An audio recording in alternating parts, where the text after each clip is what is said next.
Good morning, everybody. Friday morning here. It is actually a snowy, crazy morning here in the city of Chicago. You know, we always listen to the weather forecasts, and I feel like lately they've gotten more and more broad. And anytime they say lake effect snow, we have a huge possibility that we will be part of that lake effect snow band. But you know, sometimes when they say, you know, we're going to get lake effect snow, we don't get it as well. So you just never know. So when it happens overnight and, you know, through the morning like it did today, you're often surprised.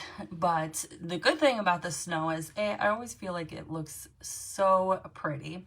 But B, I always seem to be surprised, not surprised, but I'm reminded and grateful and thankful for the wonderful people that actually we have within our, you know, kind of little sphere.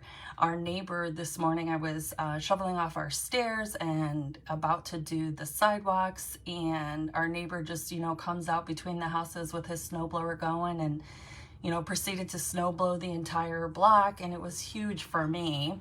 Luckily it's light snow, but we got a lot, maybe 5 or 6 inches. So I'm grateful, I'm thankful. So even though we are in the biggest band of the snow right now, I'm not sure when it's gonna stop, but we've gotten a lot.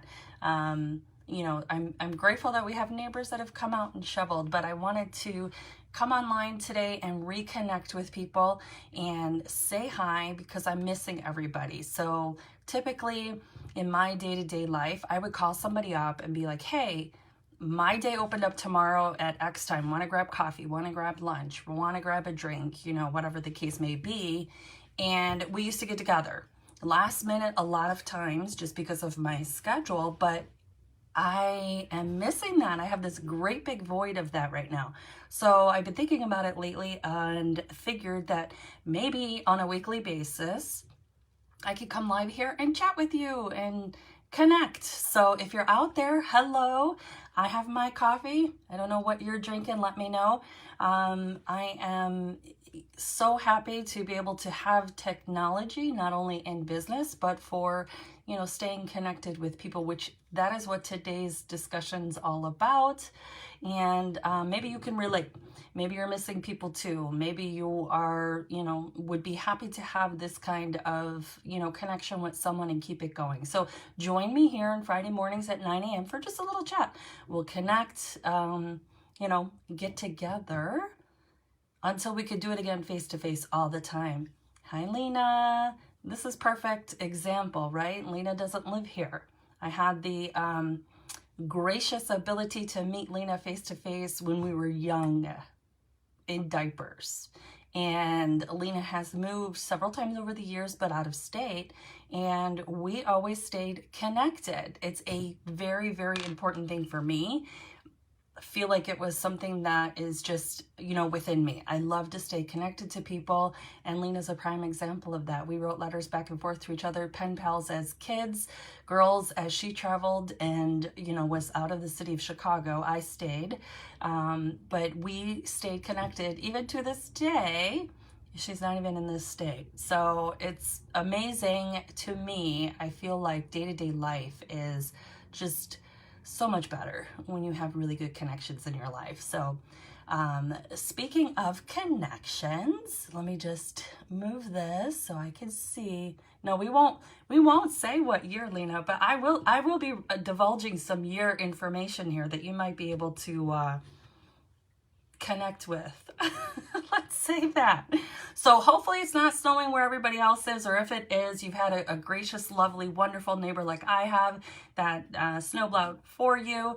But so many things led up to today when I put this on my schedule. So many things led up to today to where literally I almost didn't make it at 9 o'clock. And I had this, you know, these feelings in my head of like, why does this always happen? When I put something on my calendar, it seems so complicated to make it happen, which it's not true, right? My thinking is actually the problem. The universe is not against me. Life is challenging. And so the point is I made it happen and to connect with you guys because that's what's really important to me. So anyway, I have my cup of coffee. Maybe you have something to drink too. I did state that I would talk to you today a little bit of how I got my real estate license. If anybody is ever thinking of getting their real estate license, please don't hesitate. Reach out to me. I am happy to talk to you about it. Lena says she's going to be close to the 60s tomorrow. Hey, I'm grateful. We're like 17 degrees or something like that. We're above, you know, so I'll take it. Anyway, you enjoy it for us, okay? Okay, so all about connections. That really does parallel how I got my real estate license, okay? I got my real estate license because of a connection that I made and maintained from the 1980s, early 1980s. There, Lena, I said out a date, okay? And no, it's not because of Lena, but a connection I made in the 1980s. So I'll tell you that I was maybe 8, 9 years old, okay? And I did not methodically keep or make this connection so that I could get my real estate license later in life, but it just happened that way, okay? And I wonder sometimes if I didn't have that connection with this person, would I have gotten my real estate license? Okay, so this person and I stayed connected even to this day, okay? We used to be able to get together more often, but because of the things we've been dealing with the last 2 years, we haven't been so lucky.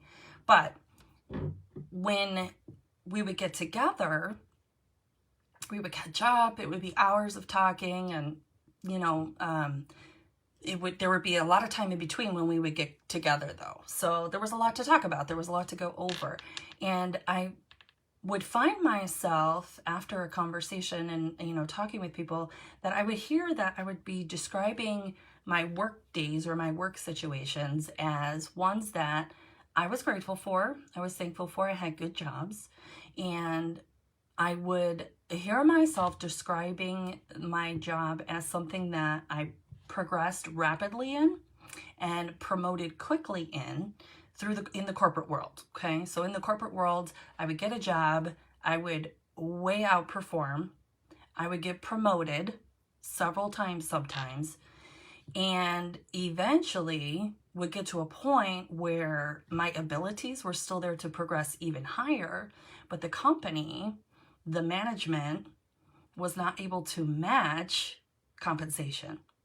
Okay, because for certain, you know, certain job descriptions, you have a compensation scale that you can't go above. And sometimes they would make exceptions, and sometimes I was able, you know, to make more money and, you know, and skate by for a little while. But it always got to this top tier of where you're maxed out, I can't give you any more money, but yet I was overperforming in my job and not being compensated. And the overperforming part, it comes natural to me. I can't help myself. I can't stop myself. It just happens. I don't know if you're like that, but you know, I'm a helper, a giver, a doer.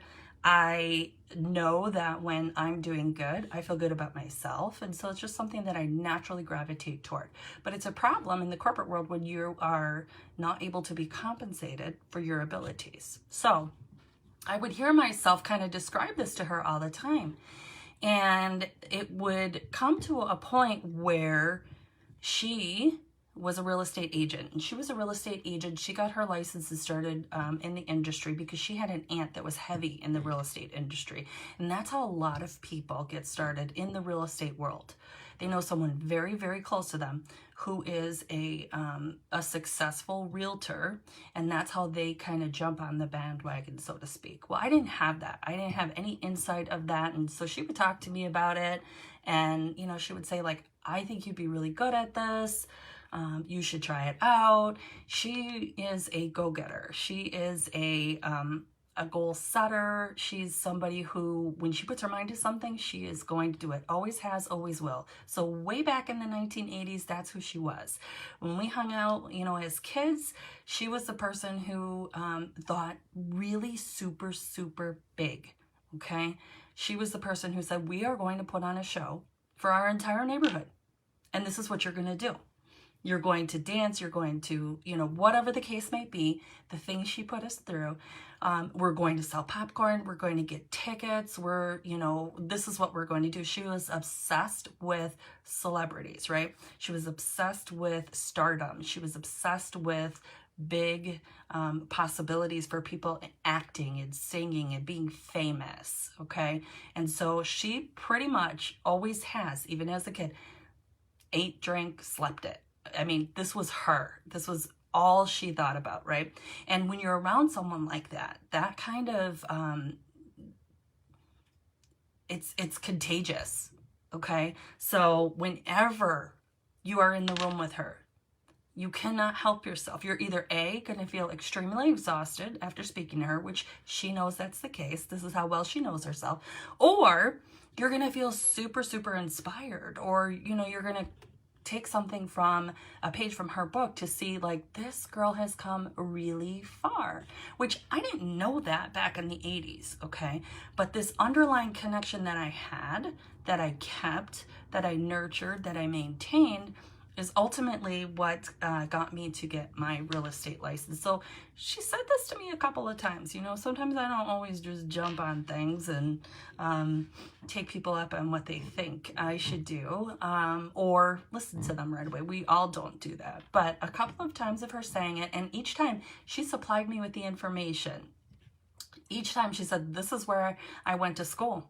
Here's the information. Here's the number. This is how much it cost me. This is, you could do it this way, that way, or the other way.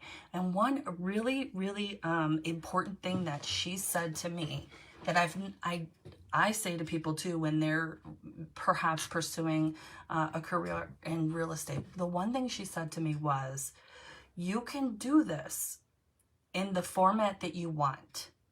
She had started and had a job, and so she was doing real estate on the side, part-time, until she eventually was able to transition out of that and go into real estate full-time. And she said, I see people that are making X amount of money. I see people that are putting in X amount of time. You can manipulate this to be what you want it to be, depending on how, what reins you take and, what you do. And that was about it. That was like the foundation that was laid. And so if some of you don't know, you probably don't know who I'm talking about. But this person, my friend, is Vilma, okay? And as kids, we called her Pumpkin, so I always want to say Pumpkin. But Vilma is the one who turned me on to getting my real estate license. It took her a couple of times of telling me. She got her brokerage license and opened up an office actually nearby. And that was when I thought, you know what, okay, let me try this. So I went ahead, I had a discussion and with my husband and said, this is what I'm going to try. And I, gave it a whirl. So not only do you have to take a test to get your real estate license, you have to go through the schooling. I chose to do part-time school as well as online school. I had two little kids, maybe 9 and 7-ish at the time. It took me a little bit to get it done, but I did. And so that's the story sort of how I got my real estate license. But the more important part about it is that it's because of the connection that I had way back in the 80s that I actually got my real estate license. Now, getting your real estate license is one thing. What I didn't realize at the time was getting my real estate license meant that I now own a business. The good part for me was I had a good mentor in her to see what she did to develop this business, right? So I would go and watch and see, she opened this office and this is how they do it and, whatever else. And so I had a really, really good foundation. Might not have had that if I didn't have this connection with her. And I see this play out. I'm sure you see this play out in your life all the time. And if you don't, maybe if you do just a little bit of reflection, you might come to find that, some of the best connections that you have or keep, and some of them can be fleeting, some of them can be forever. Not everyone stays in touch with their grammar school friends like I did. Not everyone maybe feels as super motivated by just someone else's testimonial on what they've done. And the good part here is, because the bad part is 87% of realtors fail out of the business within the first 1 to 3 years of having their real estate license. That's huge, you guys. 87% of realtors fail out of the business within 1 to 3 years. Why I didn't? Well, I have ideas on that, okay? And like I said, within my corporate careers, I'm a go-getter, okay? I'm a person who really isn't anybody who's going to set a higher goal for me. I'm going to set the highest goal for me. It comes to me naturally. It's just what I do. I'm always trying to improve, to better myself. And that's the point of today with connections. I'm always trying to stay connected to people because A, life just feels so much better when you have really good connections with people, right? I went out to shovel my stairs this morning and life feels a whole lot better because I have an awesome neighbor who was able to snow plow the sidewalks for us today, and I didn't have to do that. So it's little things like that, and the importance of doing this on a weekly basis is so we can stay connected. There are lots of people that I feel like I have not been able to strengthen our connection over the last 2 years because of our restrictions and, you know, the things that we're dealing with and seeing each other face to face. So this is a way I think that we can hopefully, and even a testament to across the states, reconnect, stay connected, nurture those connections, and move forward. You never know what it's going to bring. And people always, you know, wonder when in the business, we tell people, start talking to us when you're thinking about possibly selling a house, buying a house, investing in property, or if you have needs for, you know, setting up your property so that it's taken care of, God forbid, if something happens to you.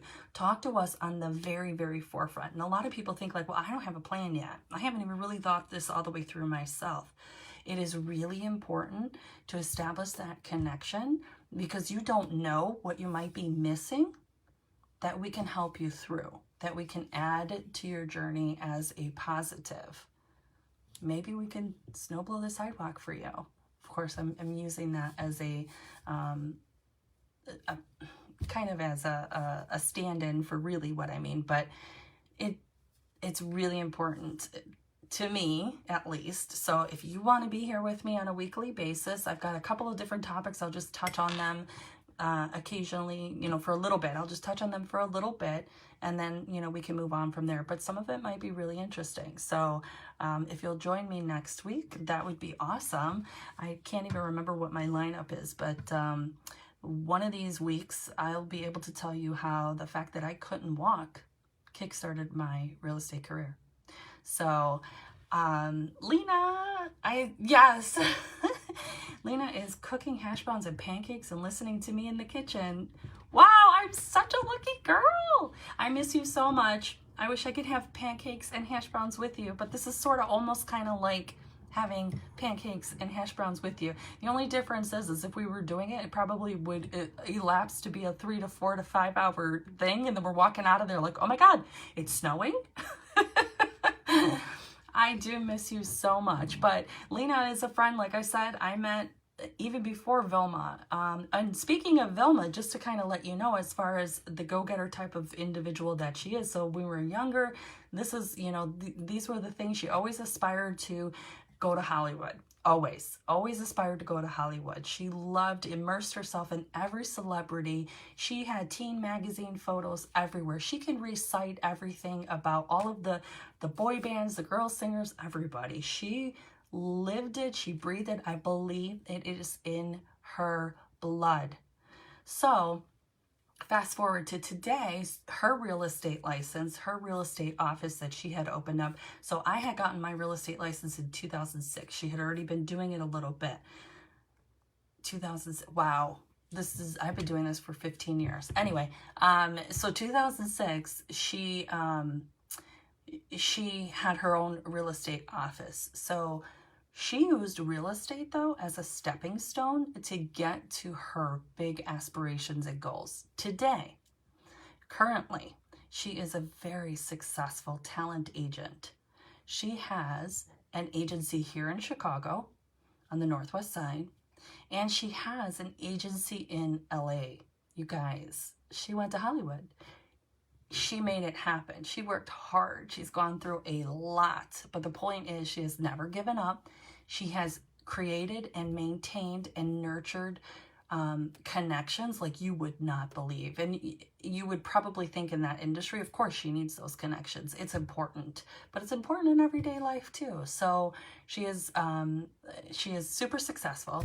So if you have any aspirations to act, model in the Chicago area or in LA, let me know. I will connect you. I do have this connection. And she's had her kids in modeling and acting since they were young.